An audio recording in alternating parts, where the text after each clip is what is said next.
रे, यहाँ ठीक से रहती है ना? कोई परेशान तो नहीं करता है ना? नहीं साहब, आपने अच्छी जगह बताई मुझे। मुझे झाड़ू कटके का काम मिल गया है और मेरा अपाहिज मर्द भी आसपास भीख मांग लेता है। चल बढ़िया है। अच्छा तू ये बता कि इधर फुटपाथ पे कितने लोगों को जानती है तू? क्या काम करते हैं सब लोग? साहब, ज्यादा लोगों को तो नहीं जानती हूँ, लेकिन सब लोग आसपास ही थोड़ा बहुत काम करते हैं। कुछ लड़के आवारागर्दी भी करते हैं, बस चाकू लेकर घूमते रहते हैं। ठीक है। अच्छा सुन, तूने वो पत्थर मार के बारे में सुना है कुछ? हाँ साहब, सुना है कि वो पत्थर से लोगों का सिर को चलकर उनका खून पी जाता है। हाँ, कुछ भी सुन लिया है तूने? ऐसा कुछ भी नहीं है। अरे साहब, लोग तो ये भी बोल रहे थे कि वो मारकर खोपड़ी भी खा जाता है। ये सब बकवास की बातें हैं। कौन बोल रहा था ये सब? वो लड़के जो आग तापते हुए दिख रहे हैं ना साहब, वो लोग ऐसा बोल रहे थे। समझ गए। साले खुद हत्या करते हैं और फिर अपनी दहशत फैलाने के लिए ऐसा बोलते हैं। रुक, इन लोगों को ठीक करता हूँ मैं। मालिक, आप मेरी एक और मदद कर देंगे क्या? बोलना, बिंदास बोल। मेरी मदद को कल से बुखार आ रहा है, किसी सरकारी हॉस्पिटल में भर्ती करवा दो ना। ठीक है, करवा दूंगा, लेकिन अभी तो रुक जा, पहले इन लोगों से तो निपट लूं। सालों, लोगों को मारते हो और फिर अफवाह फैलाते हो। सबको पकड़कर डालो जेल में। नहीं साहब, हम लोगों ने कुछ नहीं किया है। पकड़े जाने पर सब यही बोलते हैं। चलो अब जेल की हवा खाना।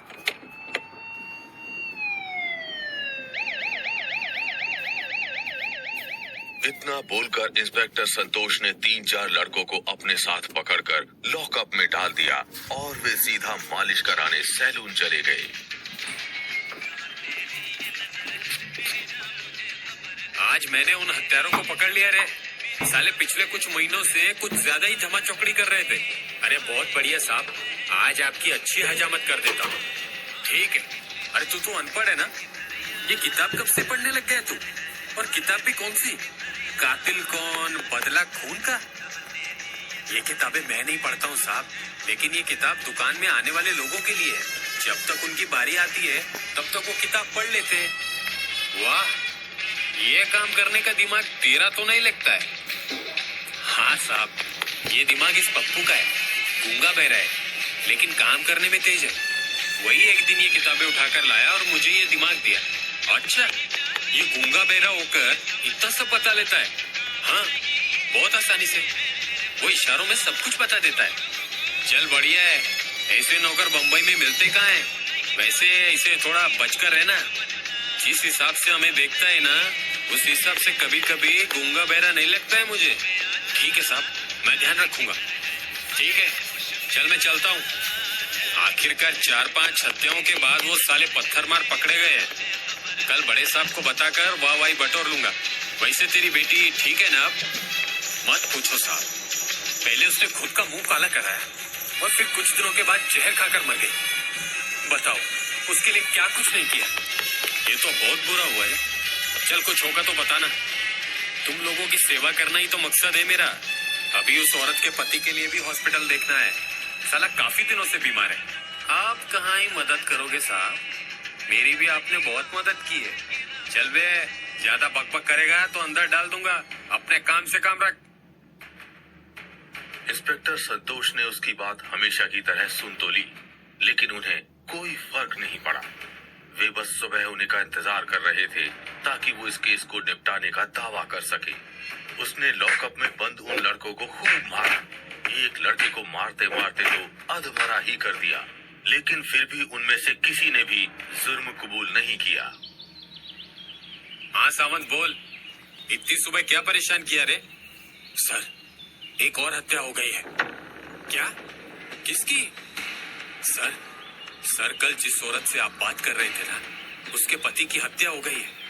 किसी ने पत्थर से पूरा सिर कुचल दिया है। चल ठीक है, मैं जल्दी से आता हूँ।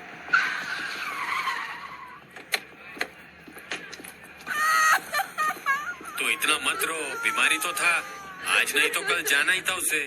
वैसे भी एक बोझ ही था तेरे लिए। साहब, बीमार था तो क्या हुआ? वो भी इंसान था। दिन भर उसके और बच्चों के लिए ही मगजमारी करती हूँ। कोई बोझ नहीं था मेरे लिए वो। ठीक है। अब बता कि तुझे किसी पर शक है? नहीं साहब, क्या ही किसी पर शक होगा। ना वो दारू पीता था, ना जुआ खेलता था।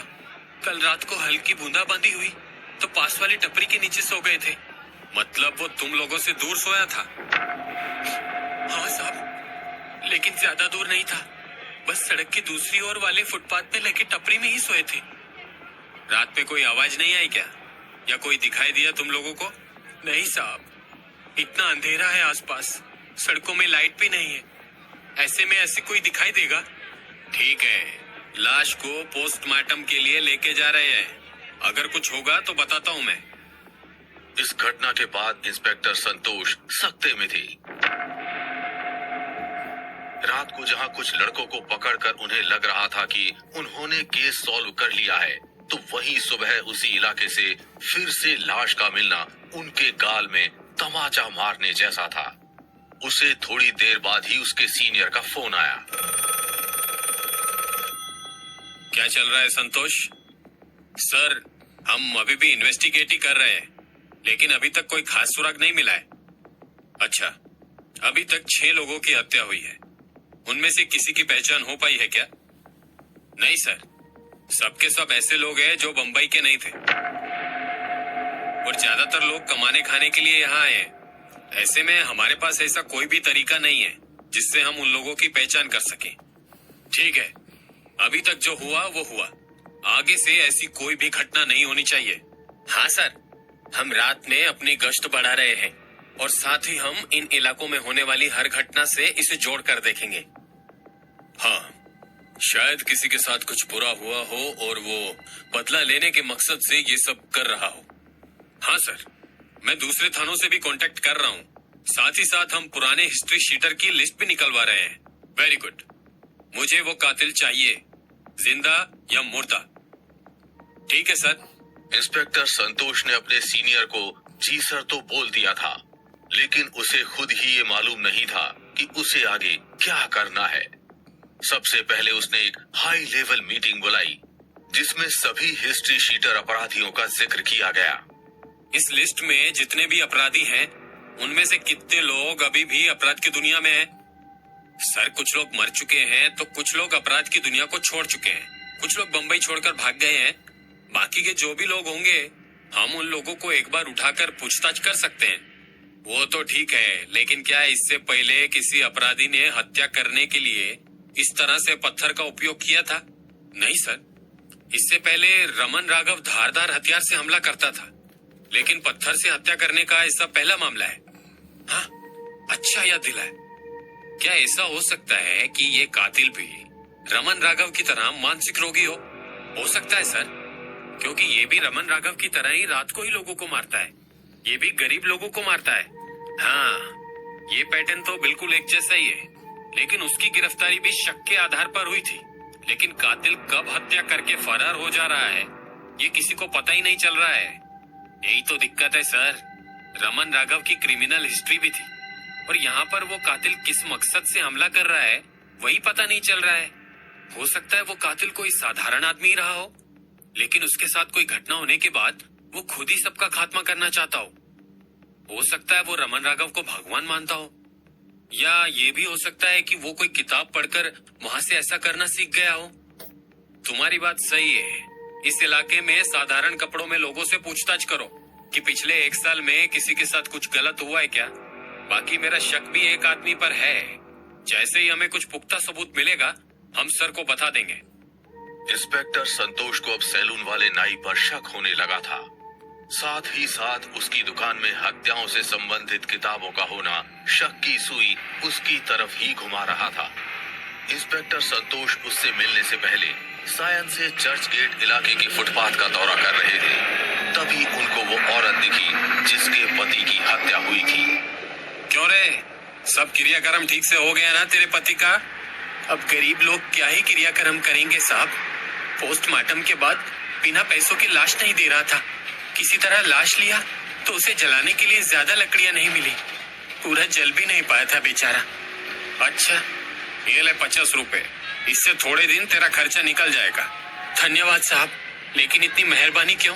कोई काम है क्या? अरे सिर्फ काम कराने के लिए ही पैसे दूंगा क्या मैं? लेकिन सुन, तू चाहे तो एक नेक काम कर सकती है। हाँ साहब, आप बोलिए ना। तू सड़कों के आसपास झाड़ू लेकर फुटपाथ पर चक्कर लगाया कर और लोग जो भी बात करते हैं वो सब मुझे बता देना। इसके बदले मैं तुझे और पैसे दूंगा। शायद कातिल तुम लोगों के बीच में ही छुपा हो सकता है। ठीक है साहब। इंस्पेक्टर संतोष मुजरिम को पकड़ने के लिए कोई भी कसर नहीं छोड़ना चाहते थे। एक तरफ वे नाई के पास जा रहे थे तो दूसरी तरफ उन्होंने फुटपाथ पर रहने वालों पर भी नजर रखना शुरू कर दिया था। जब उस दिन वो सैलून गया तो वहाँ वो नाई नहीं था। वहाँ बस उसके साथ काम करने वाला गूंगा बहरा पप्पू था। 2-3 दिनों के बाद वे उस फुटपाथ में रहने वाली औरत से मिलने गए। क्या मालूम चला तुझे? बहुत कुछ मालूम चला है साहब मुझे, लेकिन मुझे इनाम चाहिए। अरे अगर बात सच निकली तो पक्का तुझे इनाम मिलेगा। पहले बता तो सही की बात क्या है। साहब, जब मैं चर्च गेट के पास झाड़ू लगा रही थी ना, तो वहाँ फुटपाथ पर चिलम पीते लोग बात कर रहे थे कि पत्थर मार और कोई नहीं बल्कि एक साया है। क्या बक रही है तू? हाँ साहब, कहते हैं कि आज से 2 साल पहले एक लड़की को फुटपाथ पर रहने वाले लड़कों ने रोका और उसकी इज्जत लूटकर उसकी हत्या कर दी। तब से उसकी आत्मा फुटपाथ पर रहने वालों को चुन चुन कर मार रही है। पास में रहने वाले बाबा इसके लिए 5 रुपए में ताबीज भी दे रहे हैं। देखिए, मैं भी ले आई। तुझे क्या ये सब बकवास जानने के लिए पैसे दिए थे? निकल जा यहाँ से।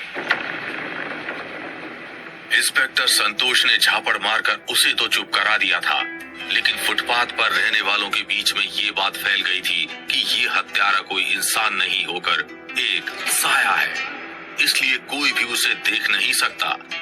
दूसरी तरफ पुलिस और मीडिया को ये एक साइको किलर ही लग रहा था, लेकिन सच्चाई क्या है ये किसी को भी नहीं पता था।